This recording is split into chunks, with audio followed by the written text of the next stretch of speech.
and do at times like that, not making any political comments. In some cases, though, you don't have enough letters in the male, and so your hormones are not working enough.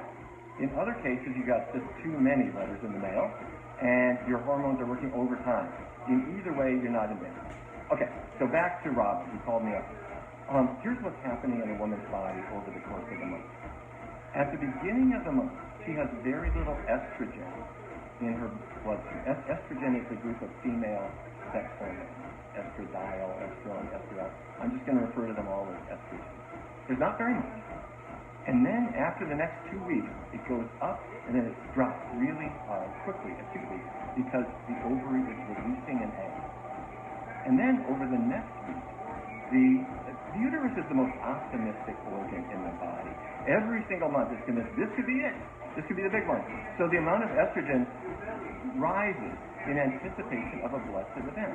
So the rise in estrogen thickens the uterine lining, thinking that pregnancy could ensue.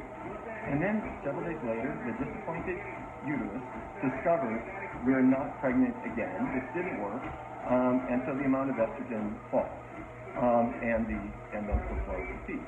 But this can all be changed by what you eat. The whole curve goes up, and the whole curve goes down.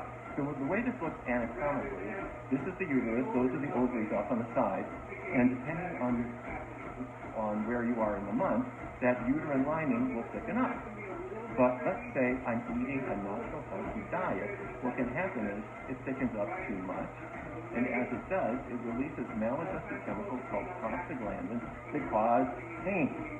So that's what was happening as the young woman was calling me on the phone to say, I'm miserable, prostaglandins were just wreaking havoc with her. So I thought, okay, I think I know how to dial your estrogen down and have glucose. You with me so far? Okay, so what is it about hormones, and how can I use food for this? Because if I can tackle the hormones that cause cancer, then I can tackle a lot of hormones, including the ones that might cause... All right, I'm getting ahead of myself. How do foods affect hormones? Let me share with you a story. This is Catherine. Catherine grew up in Louisiana. She was in the Air Force. She was an aerospace engineer, and she was one of the first people to go into Iraq in 2003 because she designed the military bases for the Air Force. And when you're in a war zone, and you're eating what the military gives you, and you're working really hard, you don't gain much weight.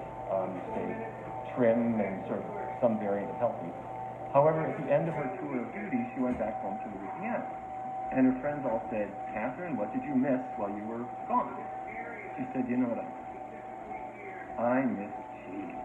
I missed macaroni and cheese snacks and all the things that we just didn't have. And so her friends took her out to eat cheese dinners, and one of her friends actually gave her an entire case of macaroni and cheese dinners, 48 of them, that she ate for 48 days straight. Yes, she did. She gained weight, but she also developed some symptoms where her stomach started to hurt her. And it got worse and worse and worse, and as the months went by, it wasn't getting better. So she finally went to see a gynecologist who did a laparoscopy. That's where you make a little incision below the belly button. You look inside with the scope. The doctor did this, sent her into the recovery room, and when she was able to talk, she said, you have endometriosis. Cells that line the uterus have escaped. They go up the fallopian tubes, we believe, and they implant all around the abdomen. They can implant on the intestines. They can implant on the ovaries. They can implant on the fallopian tubes and strangle them, leading to infertility in addition to terrible pain. So that's what endometriosis is. And you can treat it with painkillers, you can treat it with hormonal treatment, none of which was helping cancer. So eventually the doctor said, I've got one other treatment. We can just go in laparoscopically, remove your uterus in a hysterectomy, and that'll cure the problem. She said, well, my husband and I are newlyweds, and we weren't really thinking that we were kind of hoping to have a family, but as fate would have it, she just really couldn't get better medically, so she scheduled it for 6 weeks from the appointment. During that 6 week duration, a friend said, Catherine, I want you to see somebody about your diet. And she met with a dietitian who said, don't you know about this diet? Plant-based diet. Get rid of all the animal products, including cheese. Keep oils really low. She thought, all right, I'll try. And rather reluctantly, she started this vegan diet. Very little oil, very healthy diet. And she found it wasn't really that hard, but more importantly, she found that she felt better. And she started losing weight, and her energy was better, but her pain was getting better day by day by day. But 6 weeks came up, and she thought, beautifully, she would go to the hospital and just do this procedure and get it done with. So she went into the operating room. She was anesthetized.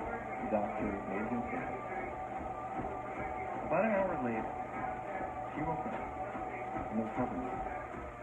And the doctor had his hand on his shoulder and he said, Catherine, I didn't do it. I didn't do the hysterectomy. Your endometriosis is effectively gone. Her mother was sitting with her in the room. Her mother said, she went vegan! The doctor said, stop it. Foods do not cause endometriosis. And a diet change is not going to cure it. There's only one explanation. This is a miracle. So I think that's in her chart, that she had a miracle.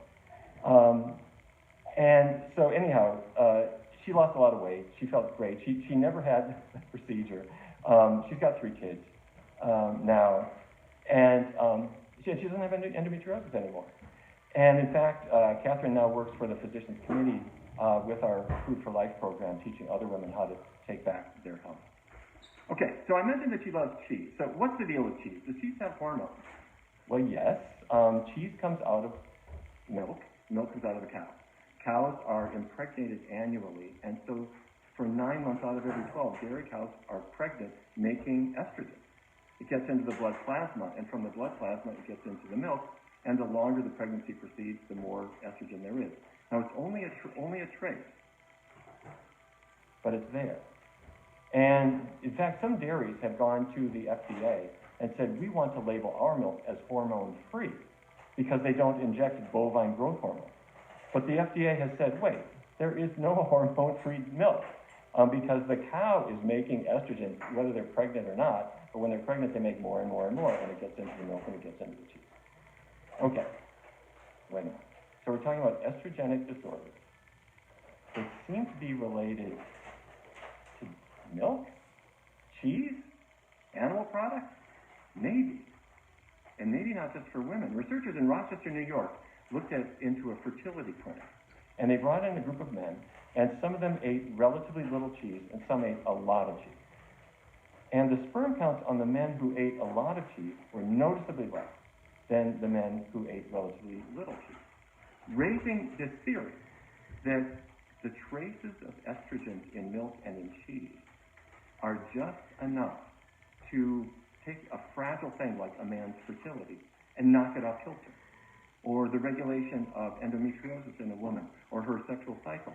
All of these things could be knocked off balance by hormones that nature didn't think she would get. By the way, speaking of men, vitamin V. The guy goes into the doctor's office and he says, Doc, I can't raise the flag anymore. The doctor knows what he means. He writes out a prescription for Viagra, hands it to the guy. The guy winks at the doctor and walks out of the room. If this is a good doctor, the doctor will suddenly drop his pen, race out of the room, grab his patient before he goes down the elevator, and say, I forgot to tell you one thing. Please come back in. The patient sits down, and the doctor has to explain to him. Your erectile dysfunction is not caused by performance anxiety. It's caused by narrowed arteries. You've got atherosclerosis. This is from cholesterol and fat. It's narrowing your arteries, and the most narrow arteries are the ones that go to your private part. And that's the male sexual anatomy is a hydraulic system. It was obviously designed on a Monday. Things are going wrong with it all the time. But the main thing is if you don't have good blood flow, it just doesn't do its thing, right? So if you have narrowed arteries so you don't get blood flow there, the doctor explains to the patient, you've got narrowed arteries in your heart. You've got narrowed arteries in your carotids going to your brain, meaning you might have erectile dysfunction now, but in 2 to 3 years, you're going to have a heart attack or a stroke. You're a high-risk patient. So take your Viagra if you want to, but we've got to talk about reversing your systemic atherosclerosis, which will kill you. Please see the dietitian before you do. You just saved this patient's life. Erectile dysfunction is a canary in the coal mine of systemic atherosclerosis. Are you with me? It's making sense? Okay. All right. So, note to self, skip the tea. What else affects our hormones, though? Your body has a certain amount of wisdom. It tries to get rid of excess hormones. Your liver. You know, we don't respect our liver. It really cares for us. Things that we swallow, it tries to just get rid of them, including excess estrogen. And the estrogens go through that stream down the biliary tree. This is the common bile duct. And from there, it goes into the intestinal tract, and the estrogens go around and then out. You literally flush them down the toilet. However, this depends on something. It depends on fiber. Fiber is in your intestinal tract, and it carries the estrogens out. But here's the trick. Fiber is only in plants. It's not in animals at all. And so if you had salmon for lunch, or an omelet, or cheese, or something like that, there's no fiber in that. And so the estrogen in the intestinal tract is absorbed back into the bloodstream, and it goes back to the liver eventually, and it goes around and around and around. And a woman then has too much estrogen circulating 24/7. And same with a man. Too much testosterone circulating 24/7. I've often wondered what would happen to politics in this country if men had a little more fiber in their diet. But that's another comment. So, spam. Animal, plant. What is it? Fiber? Yes, no? No. Trash can, gut, body. Okay, anyway. So, KFC? Sorry, gone. But also, some plant things have had the fiber removed in the process of refining, so we're going to get rid of them. Okay. So, we've been talking about estrogens in food, and we've been talking about how the body has a way of getting rid of them, getting you back into balance. But there's yet a third thing. And that's in dairy products, but it's not the fat. And it's not the protein. Something else. Daniel Kramer at Brigham and Women's Hospital in Boston started looking at the loss of fertility. As you know, when a woman is in her, maybe she's in her early 20s, she's at maximal fertility. But she might say, you know, I'm starting my career. This is not the time when I really want to take time off and raise a family. I'll put that off. And as she reaches 30 and 35, her mother says, you know, you don't wait too long. The biological clock is ticking. Your fertility is declining. She says, I know. Dan Kramer looked at the drop in fertility between the late 20s and the late 30s in a woman's life. And in Thailand, where the diet is not an ice cream and cheesecake diet, there's relatively little dairy consumed. During that time period, the late 20s to late 30s, the drop in fertility about 25%. In Brazil, a little more cheese, a little more rapid drop in fertility. In the United States, a lot more dairy products, especially milk, high fat, low fat, or whatever, and the drop in fertility is about 80% during that time period. And then Dr. Kramer filled in lots of other countries. And the pattern is not perfect, but you can see that there is a pattern, that with more dairy, there seems to be a more rapid loss of fertility. Why is that? He laid the blame on sugar. Lactose sugar. Lactose is the dairy sugar, and it's the most plentiful nutrient in milk. There's more of it than there is of protein or fat or anything else. And in your digestive tract, assuming you can digest lactose, it breaks into galactose and glucose, and galactose is toxic to you. So what he believes, and has suggested, and there's substantial evidence that this is true, that the more you expose the ovaries to galactose, the more you knock out fertility, you knock it out faster and faster and faster. Well, infertility won't kill you. So researchers looked at the same kind of relationship with ovarian cancer. And this was a Swedish study looking at women who consumed less than 2 servings of dairy a day, 2 to 3, 3 to 4, and 4 or more. And you can see ovarian cancer right up with it. There are also some rare genetic conditions where kids can't eliminate the lactose effectively, and they have massive infertility and much higher galactose toxicity. So you hear people promoting milk for calcium and all kinds of other reasons. Under the same bargain, they're promoting something that has estrogen, that has other poisons in the body. Okay. We talked about cramps, erectile dysfunction, and infertility. None of those things are going to kill us. But what about breast cancer? Estrogen is a sneaky hormone. All hormones If you have too much of them, they can kill you. If you have too little, it can be fatal as well. In every case, you need to be in the sweet spot. That's true for insulin. If you have too much, it can be fatal. If you have too little, same story. With estrogen, they're tiny. These little estrogen molecules can sneak through the cell membrane. And once they're inside the cell, they can go through the nuclear membrane, and they can attach to your DNA, damage it, causing cancer cells to evolve. I'm talking about your own estrogen, not necessarily estrogen that you swallow. And studies show that the higher your estrogen level in your blood, the higher your risk of postmenopausal breast cancer. Okay. So let's say a woman has been diagnosed with cancer in the past. And she's got one thing on her mind, which is this cancer ever going to come back? Or am I going to be able to survive this? The Women's Intervention Nutrition Study brought in a group of women, a very large group, more than 2,000 postmenopausal women. They had all been treated for breast cancer.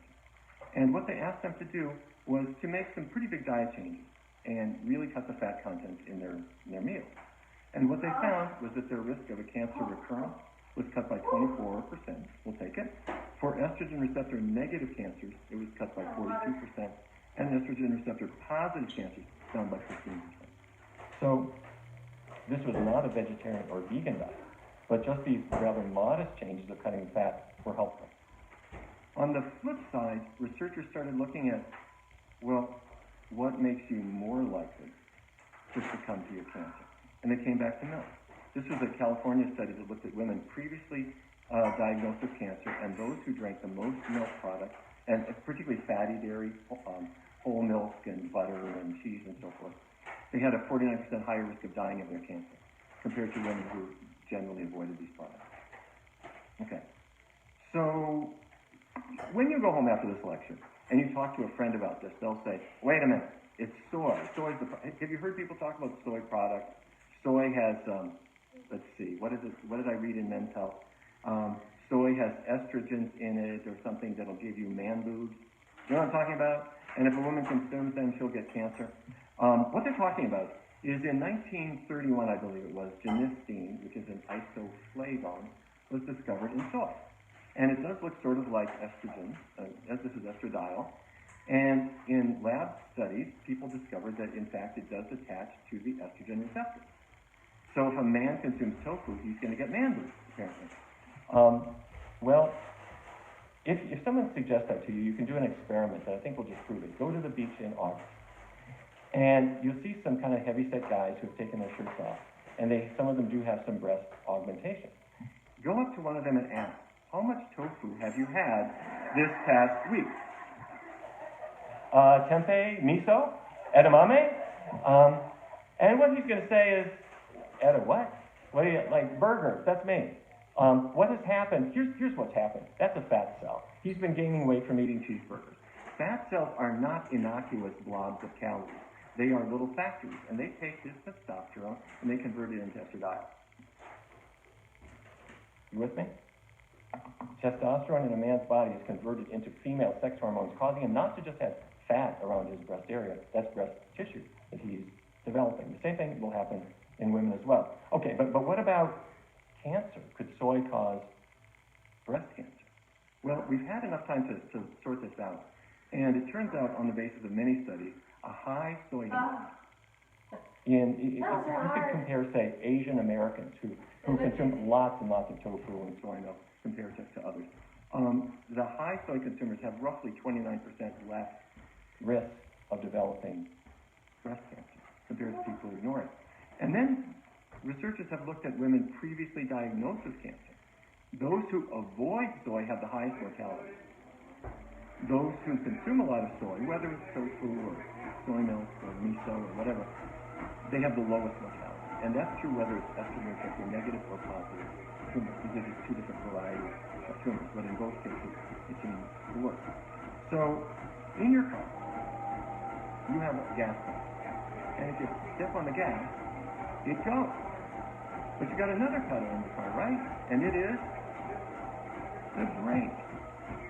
Soy hits the brake.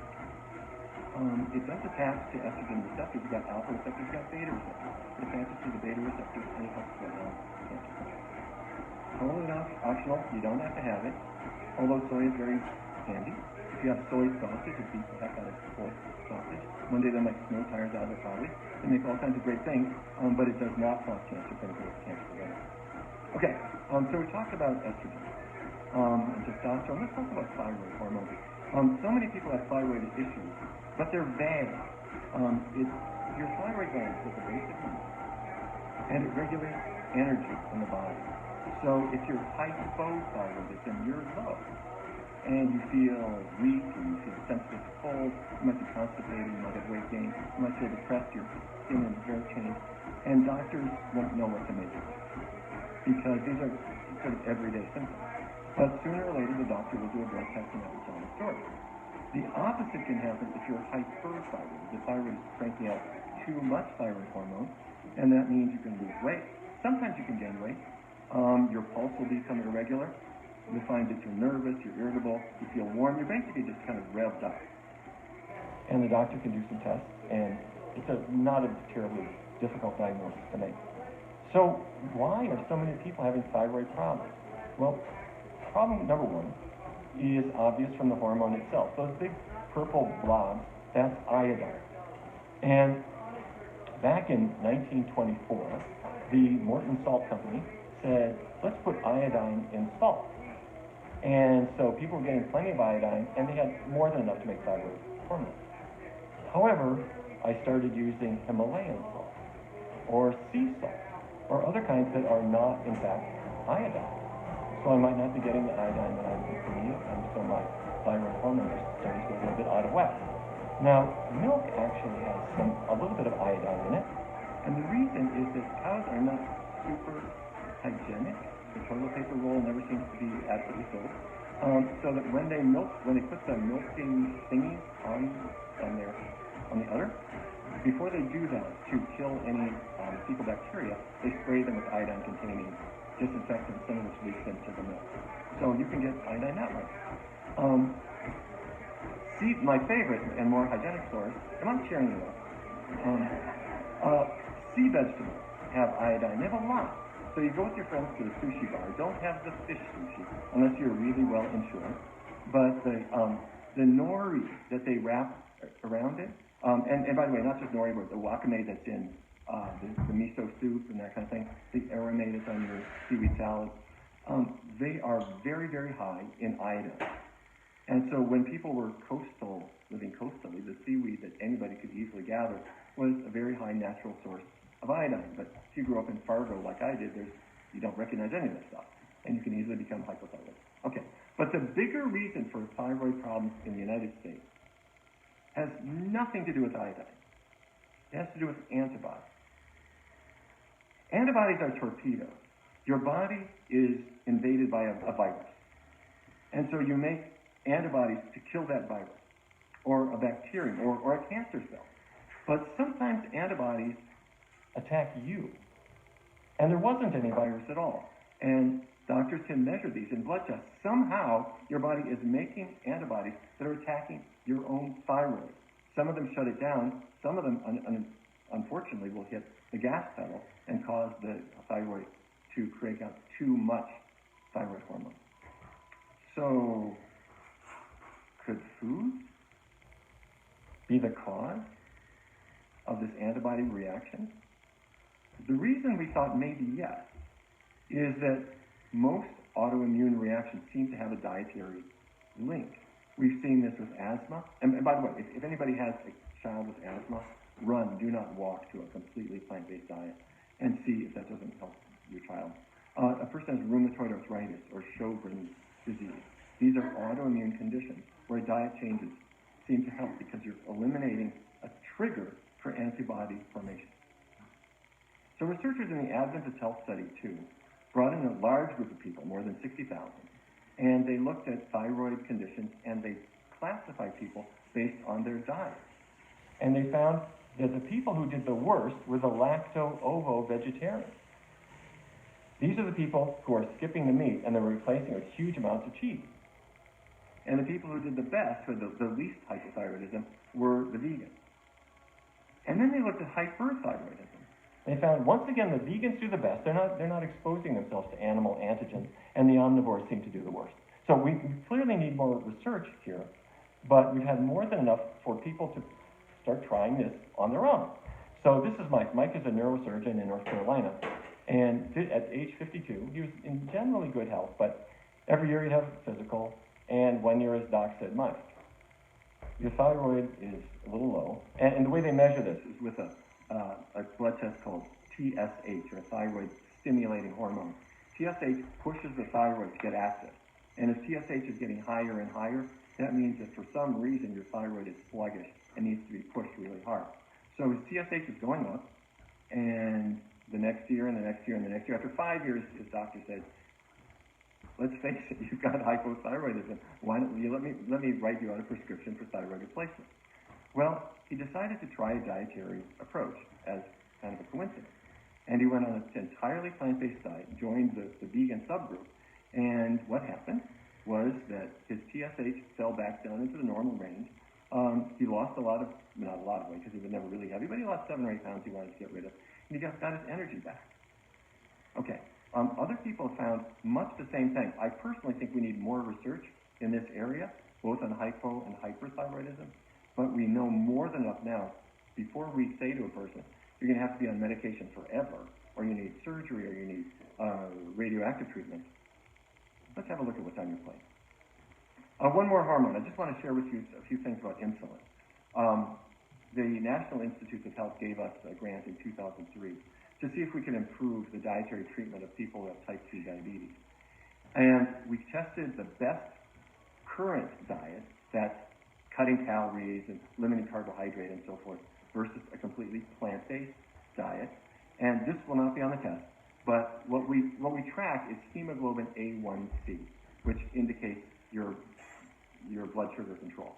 And the red line is the control group on the conventional diet, and they improved. They did well. They improved by about 0.4 absolute percentage points. The vegan group dropped by 3 times more, about 1.2 absolute percentage points. That drop is better than any oral diabetes medication you could get. And that's just from eating beans and asparagus, and brown rice, and fruit, and things like that. No calorie limiting, no medication changes. To show what this means, this is a man named Vance who was one of our first research volunteers. He came into the study. He said, diabetes, any of my family, his dad was dead at 30. He was 31 when he was diagnosed. He came in to see us in his late 30s. He said, diabetes means I'm going to lose a leg. It means I'm going to go blind. So anyway, he joined our research study, and he was randomly assigned to the vegan diet. And after about 3 weeks, he said, this is a pretty easy diet. What do you mean? People think of a vegan diet as meaning you have to have a taste for folk music and tie-dyed shirts. You have to be kind of half philosopher to go vegan, right? He said, look, instead of eating meat chili, you eat bean chili. He said, previous diabetes diets had told him, cut calories, count carb grams, calibrate your insulin doses, da-da-da. He said, you don't tell me to do any of that. Instead of Alfredo sauce, it's tomato sauce. He said, this is not hard. And over the course of about a year, he lost 60 pounds. His outside doctor, stopped his diabetes medication. And his A1C dropped from 9.5, which is out of control diabetes, to 5.3. Now, if you're not familiar with these numbers, I got his lab slip, and I paced around in my office for about 20 minutes staring at this lab slip. That's not diabetes. That is a normal value. This man had a terrible family history, and he himself was diagnosed with this disease and was out of control before he came in. Now he's on no medications at all, and he has absolutely no trace of diabetes in his body. Here's my question. Do I tell him he doesn't have diabetes? I know that sounds like a funny thing to say now, but at the time, what everyone said is, once you're diabetic, you'll always be diabetic. Don't you tell that patient that they're cured. And there was some logic to that, because the idea was people with diabetes need to take it seriously. They need to be really careful. They need to be careful with their medications and their exams. Nobody ever thought that the disease could go away. My dad grew up in the California, but he left the California, I'm happy to say, and he went to medical school. He became a diabetes expert as far as I know. And all throughout the eastern part of the state, people would come see my dad. At 6 o'clock every day, thereabouts, give or take, he would open the front door and come in and sit down his medical bag. Never once did I hear him say that any patient ever was cured. Never once did anybody really get better. My dad's job was to fight a slowly losing battle, trying to keep people from having symptoms, trying to keep their feet attached, trying to keep them away from dialysis as long as possible, trying to keep their vision as long as possible, knowing that in almost every case they would lose 10 years of life, or 12 or 13 years of life, and that the same problem would happen in their kids. I never heard this said. So here I am looking at Francis' labs, but thinking, I don't think he's got diabetes anymore. And of course, now it sounds silly because we see this all the time. Diabetes we have shown and proven to be a two-way street. But it will never be a two-way street if we don't change it. By the way, when I asked his permission to share his story with you, he said, make sure you tell everyone that my erectile dysfunction went away too. So, okay. All right, so let me show you the cause of type 2 diabetes. You have glucose in your blood, which is a good thing. Its job is to get into this is a muscle cell, this big thing. Your muscles run on glucose just like your car runs on gasoline. So the glucose has to go through these funny little channels to power your cells. And insulin is the key that's going to open them up. With me? Okay, so the insulin is made in the pancreas, it arrives at the surface of the cell, just like a key, and then it opens these channels and lets the glucose in. The reason that the insulin is not working in type 2 diabetes is something my father never heard of. Because they didn't have magnetic resonance spectroscopy at the Fargo Clinic. When you take a patient with type 2 diabetes and stick them in a magnetic resonance, you stick them in a huge magnet, and you're looking inside their muscle cells, and what you see is fat.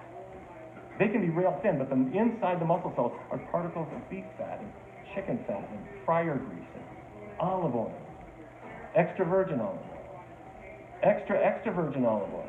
It's building, no, doctors take words like fat because it has only 3 letters, so we'll call it intramyocellular lipid, but it's fat, it's fat inside the muscle cell. And it's also inside the liver cells. And our group, working with Yale University, has shown that when you change your diet, you can drain that fat out. And so diabetes becomes a two-way street. You're attacking the cause and correcting the cause. And how many people with type 2 diabetes go and sit down with the doctor and have this explained to them? No, that doesn't happen. They read in a magazine that you shouldn't eat bread. That has nothing to do with it. Your body can regulate this hormone once you bring it back into balance. Okay, so does this matter? I'm going to argue that it does matter. This is Tony Sadalero. Anybody know Tony Sadalero? Anybody heard of him? Tony Sadalero was a very good doctor. He was the head of Methodist Hospital in Philadelphia. And in his mid-40s, he was running the hospital. They were building a new wing. And every year he had an employee physical, and so including a chest x-ray. And he went down, had a chest x-ray, went back up to his office. He was doing things, and his phone rang. And it was the radiologist who was a friend. He said, Tony, get back down here. Okay. Tony went back down to radiology, and the radiologist put his chest x-ray on the screen. And he said, Tony, what do you make of it? And Dr. Sadalero looked, and he saw density all in his chest. And to a doctor, this means, do I have cancer? And he didn't wait. They went ahead and did a bone scan that very day. And they found he had metastatic cancer in his sternum, in his ribs, and in his spine. And it turned out to have started in his prostate. Now, a lot of men have prostate cancer. And if you're 80 years old, this very slow-growing cancer is probably not going to kill you. And so doctors take their time about doing surgery. They track a blood test called PSA. And if it's not rising too fast, they just let it go, because this cancer is so slow-growing. But he had such an aggressive cancer, it had already metastasized when he was in his mid-40s. This was an extremely aggressive cancer, and this was a death sentence. He had a matter of just months to live. So, in a moment, he went from being an active, productive doctor to being a patient who was about to die. And to make everything worse, his father had lung cancer and did die just very shortly after his own diagnosis. So Tony drove up to New Jersey from Philadelphia, and he buried his father. and he consoled his mother as best he could. And he thought, in the time I got left, I'm just going to run that giant hospital as best I can and turn it over to somebody else. So he got on the New Jersey Turnpike and he started driving down the hill, and he saw a couple of hitchhikers beside the road. And he picked them up. He mostly just had somebody to talk to. And as fate would have it, they had just gotten out of macrobiotic cooking school. And they said, Doc, so you got cancer. Okay, brown rice, tofu, you can eat these things, you little yang, you little yin, and these were the most annoying kids you could imagine. They didn't understand that he is a doctor. He doesn't need this getting his chakra-aligned mumbo-jumbo to try to make him feel better about some kind of quackery. But as they got out of the car, they pried loose his address, and they promised to send him a book, which they did, 67 cents postage fee. And so he read the book and he thought, this is silly. Except there was a story of a woman with breast cancer who happened to be a physician who had done very well on this diet. And he thought, well, that's curious. I'll call them up. And he did. And he rang up her home, and her husband answered the phone. He said, is Dr. So-and-so there? Yes, but she can't come to the phone. She's very, very ill. And her husband explained that she was dying of her breast cancer. And so Tony said, I got it. Okay, never mind. I started surviving. And but before he hung up, he said, wait a minute. I read about her in this book, that she was supposed to be an example of how good this diet was. And her husband said, yeah, she did great. She was on that diet, and it was the best thing that ever happened to her. It just turned her around. But she didn't stick with it.